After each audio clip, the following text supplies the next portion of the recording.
من داخل منطقة العلو، قام النائب محمود عبد السميع الشامي بجولة من داخل عزبة البرولوسي، بدأها من المسجد الكبير مروراً بشوارع العزبة، واستقبله الأهالي بالورود وبحفاوة كبيرة.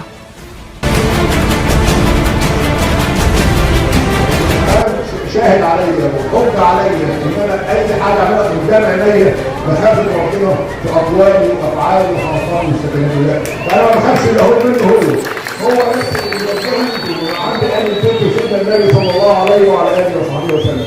ما عندناش غيرهم وما عندناش الا الطريق ده اللي احنا بنت اهلنا. الحمد لله. وفي مره قلت انا وده عمل لابد ان هو يعاني الله سبحانه وتعالى. فعلونا بالاجتهاد، علونا بالصبر، خليكم حوالينا في كل وقت. وتحدث الشامي عن إنجازاته داخل مدينة المحلة وخصوصاً عزبة البرولوسي، وما قدمه من قوافل طبية شاملة وحملة تطهير وإزالة 60 طناً من المخلفات وإنارة طريق المقابر كاملاً، ووعد بحل موضوع المصرف نهائياً.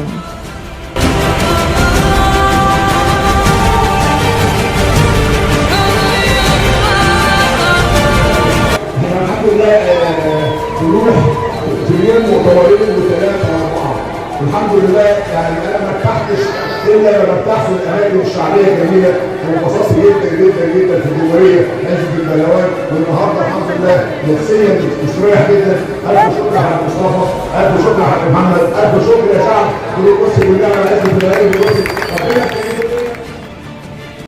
كما تحدث الأهالي عن سبب تواجدهم في المؤتمر، وهو لدعم مرشحهم محمود عبد السميع الشامي، وودعوه بالورود والزغاريد. محمود اصلا من زمان، من قبل اصلا ما يخش الانتخابات.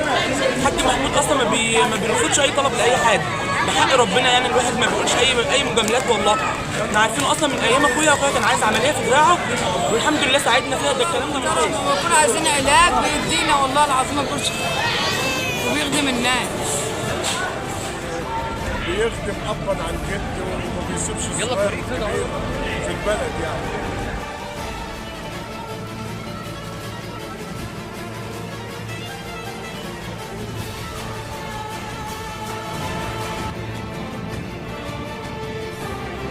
ربنا يخليك وربنا يقدرني يكون على البصر منك ويوفق راسك، وان شاء الله تكون افضل دوره في تاريخ العلم والدراسي. شكرا جزيلا.